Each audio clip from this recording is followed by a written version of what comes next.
I hate to be the one to tell you this, but if you can't beat this current abyss, you suck. You're bad at the game.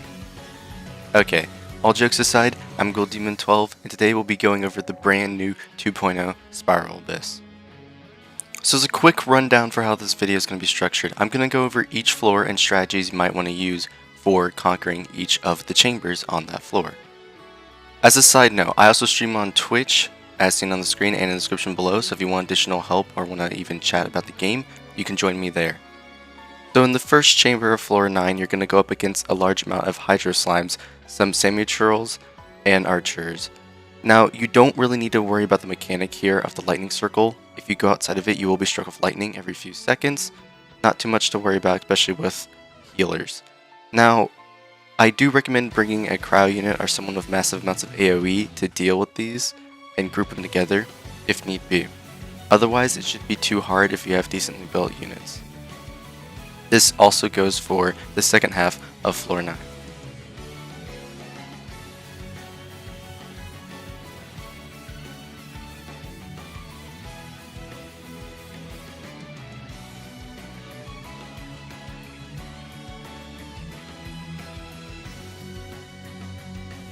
Now on the second half, there is a Hydro Abyss Mage that can be easily taken out with a character like Zhao that does high shield damage, or a cryo character to freeze him.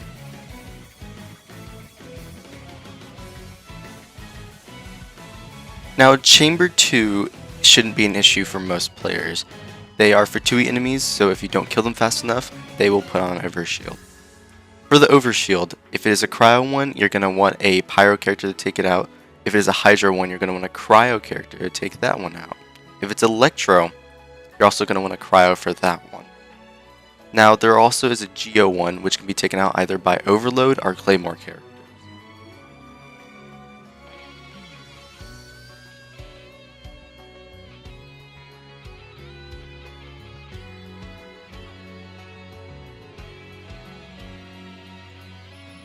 Now, the other half of Chamber 2 should be super simple. All you need to do is use a grouping character. Sucrose works exceptionally well here, being able to proc swirl and damage all enemies. Venti and Kazuha also work extremely well. Other than that, again, you're not worrying about the gimmick, so this floor should be a breeze.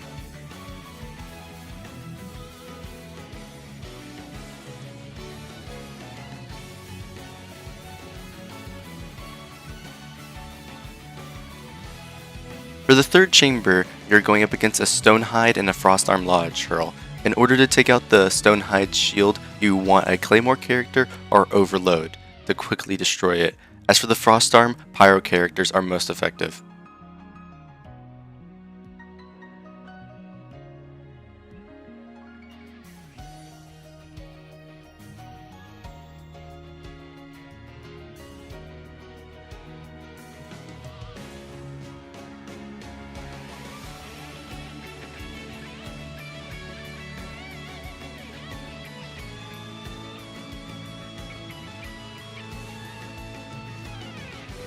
As for the other side, there isn't real strategy. If the Electro System Mages decide to put up their shield, you can use Pyro to take it down. Otherwise, since they are groups in 2, characters like Beta will excel, so all you gotta do is kill them. As for the Pyro agents that spawn afterwards, they go invisible. If you have any character that can knock them in the air or knock them back, you know, it'll get them out of their invisibility so you can see them.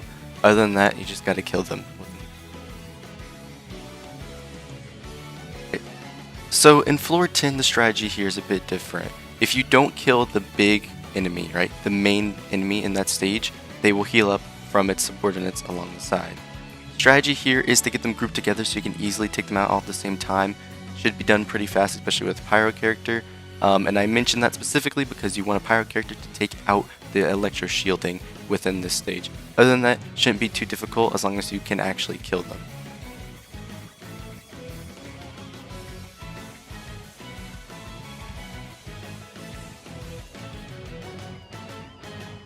Same applies in the second half of Chamber 1, although this time on this team you're going to want either a Claymore character or be able to do Overload to take out the Lodge Churl shield.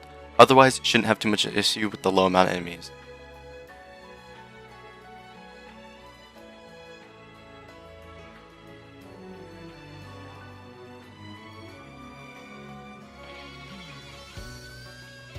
So Chamber 2 is kind of a joke. It is for 2 enemies again, so if you have someone that does large amounts of AoE damage, it should be very easy since they stay grouped up most of the time. Now it is a Hydro one and a Cryo one, so again you're going to want to have a Cryo character to take care of the shield and a Pyro character to take care of the other shield.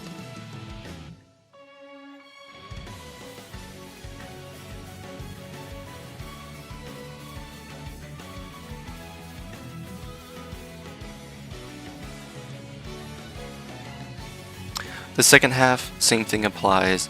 It's just the regular for 2 enemies. Now this one has Geo, Electro, and Pyro. The Geo one, the shield can be broken with Claymore or Overload. As for the Electro one, you want Cryo. And this might mess some people up, especially if you don't have units like upgraded a lot. But the Pyro one, you're going to need a Hydro to break that shield. Now here's where it picks up a little bit for some people. In these next 2 halves, we are going to go up against an Abyss Lector and Abyss Herald. Now, as for the Lector, you're going to want a Pyro character and possibly a character that can do Swirl. Zhao doesn't really work in this case, but he can be on the team if you are using him as a main damage dealer. Now, you can see in the clip, I am using Sucrose to combine with Shangling's ultimate to do a ton of Pyro damage to the Lector. Now, the reason for this is because whenever his shield goes up, the way to take it out is with Overload. Jean and Bennett work extremely well with this and arguably have the fastest time breaking the shield. Venti and Kasuha can do the same thing along with other Pyro characters. Now for the Abyss Herald, you're going to want a Cryo unit. Additionally, I usually use this, but I throw on an Electro unit such as Fischl to get constant spam procs on him. But the main goal here is to keep him frozen whenever his shield goes up. The thing is, he likes to move around quite a lot, and this can mess some people up. Characters like Diona, Ganyu, and Rosaria that excel at AoE Cryo are really good for tackling this. I prefer to run double Cryo for him. I also suggest you do as well. It makes it incredibly easy to take out his shield, and as for the previously mentioned characters, together you will easily be able to take down the shield within the allowed time. Alright, now onto the latter half, maybe controversial, Abyss floors 11 and 12. So in floor 11, chamber 1, you're going to be going up against a bunch of Slimes, Hydro, and Electro, and a couple Whopper Flowers, and a couple Miyachurls. Now, there isn't much of a strategy here besides kill them, but I'm going to suggest that grouping characters and crowd characters work exceptionally well here, because they are able to provide superconduct for physical teams, or they can straight up freeze the Hydro Slimes. Other than that, this part shouldn't be too difficult.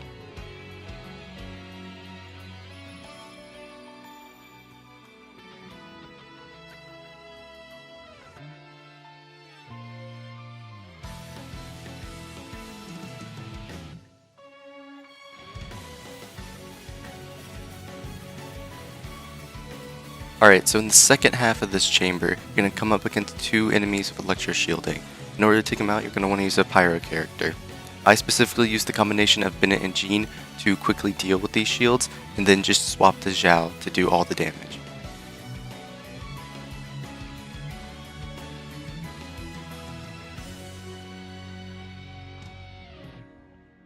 Alright, so in the second chamber you're going to want to use your Pyro character to take out the shielding of both the Cryo Abyss Mage and the Frost Armor Electro. As for the Hydro Abyss Mage, you can use Electro or Cryo to take it out. Cryo is more effective. Otherwise, this floor shouldn't be too difficult.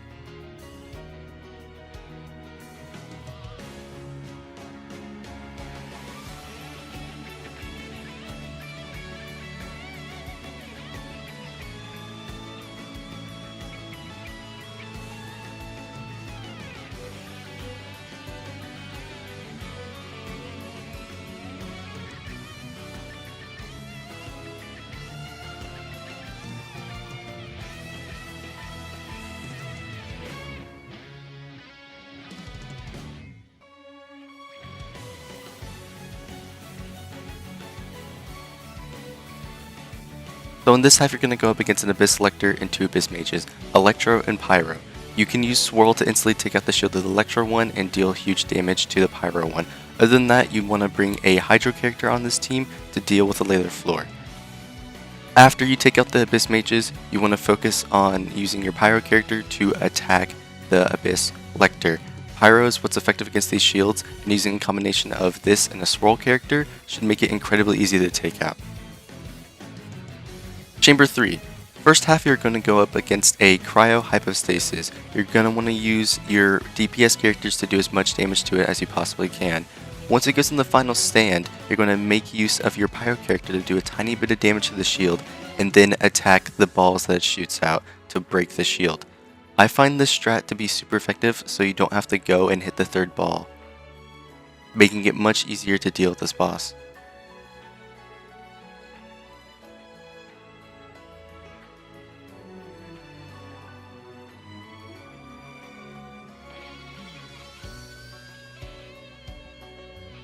Alright, now the man of the hour, the Power Hypostasis. The Power Hypostasis shield can be taken down by a Hydra character, which I know all of you have Barbara, do not lie. Now, since you all have Barbara, you're going to want to put her on the team to easily take out the shield and its little charge up attack. Whenever it goes down, you need to watch its attack pattern. Go straight for its core and attack it. Otherwise, whenever it does this attack pattern right here, use Barbara to take out the charges, and you should have an easy time taking out the boss within the time.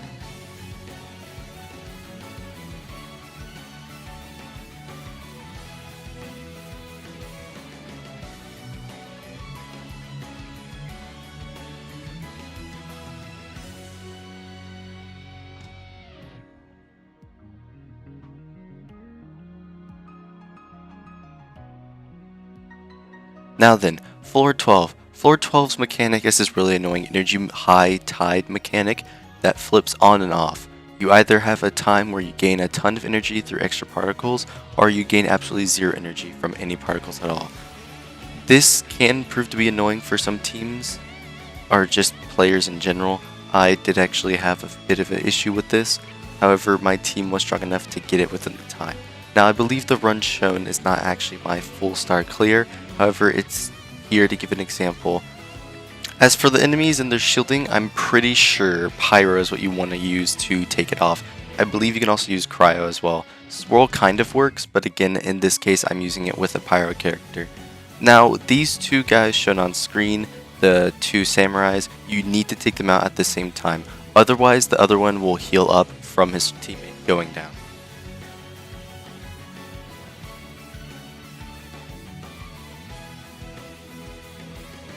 As for the second half of Chamber 1, it's pretty easy. It's just going to be some Pyro Fatui agents and then a Mirror Maiden and an Electrocystin Mage. The strategy here is going to be the same as before, just damage them if they go invisible. As long as the character has some knockback or CC, it should reveal their position. As for the Mirror Maiden and System Mage, I find the Mirror Maiden to be more annoying, so I decided to target her first to make this stage easier for me.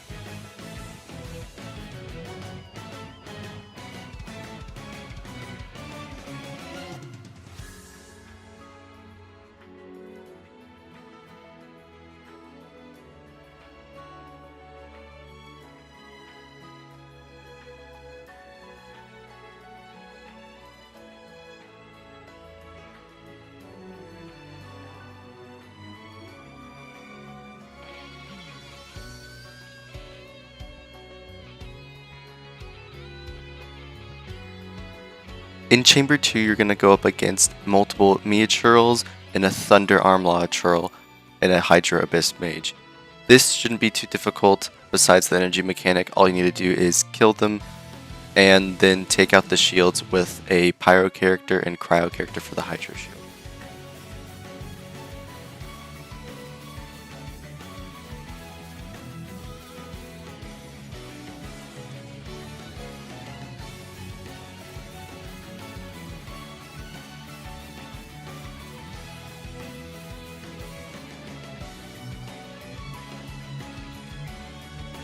Now then, on the second half you fight Mago Kensei, which I do find to be incredibly annoying, especially since he has 10 seconds of invulnerability at the start. Now, this boss fight, I don't really have any tips besides do as much damage as you can as fast as possible. One thing of note is he does have a way of blocking specific projectile attacks from far away, so you want to stay close to him. Other than that, you want to have a shielder and possibly someone that has some good movement skills, because he does like to move around a lot. You need to pay attention to his attacks. Other than that, all I can really say is good luck for this stage.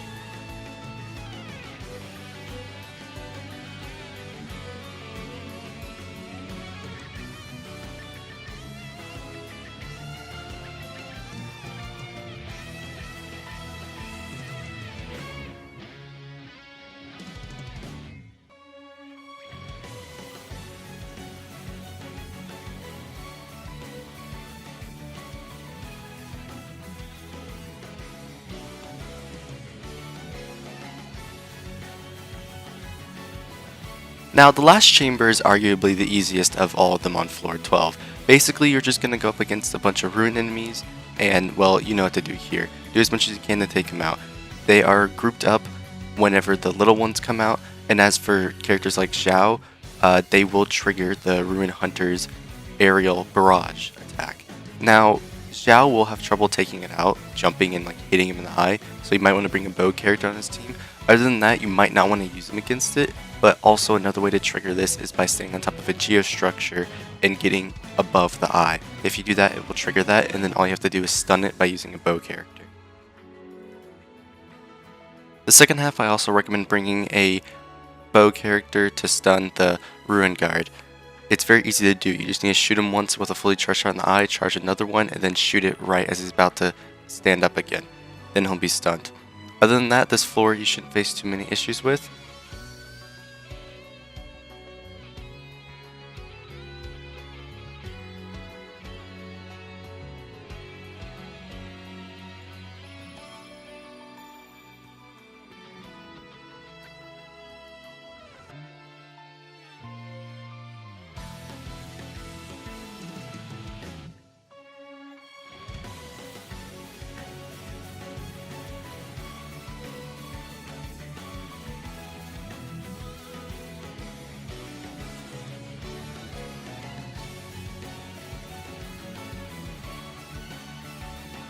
Alright, now as we come to the end, I'm going to show the clip, and it is in low quality, so I apologize about this.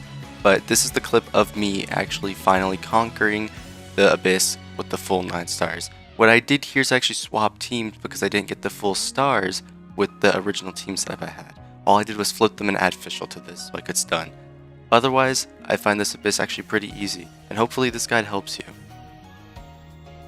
That being said, if you made it this far, I would really appreciate for you to like and subscribe to the video. Put a lot of time into this, and would really appreciate it if you also checked me out on Twitch and gave me a follow. Alright guys, so I wanted to add this into the end so I could provide a little bit of input on what teams you want to bring. Now, really any of your core DPS characters work in this Abyss. You don't have too many drawbacks, enemies are relatively easy. I do recommend though having some sort of anime character like Venti, Kazuha, Jean, characters that can provide swirl and group up enemies. Now I know Jean doesn't group up enemies, but it's for the swirl effects that she provides with her burst. Same thing with Sucrose, she has some grouping and provides great AoE with her skills. Ganyu on a freeze team is also extremely strong. Ayaka, if you can freeze them and get her burst to connect, is extremely strong. Obviously, Zhongli is you probably want to bring if you have him. Characters that do suffer a bit in this Abyss, I find, are going to be some of the 4 stars, specifically like Jinyan and Amber, due to most of the enemies either not having weak points or you not being able to make use of their skills entirely inside this Abyss. Now, ones that will excel, obviously, are Bennett and Beidou. Beidou because most of the enemies are in groups of 2, so you're going to get most damage out of her burst. And as for other DPS 5 stars like Keqing and Diluc, of course they're runnable, but again I find not to be as effective as newer characters that I've released. Other than that, you can kind of bring whoever you want. Strong recommendations are going to be Diona for sure. She's honestly just one of the best characters to bring in this Abyss. And I'd say any of the grouping anime characters as well.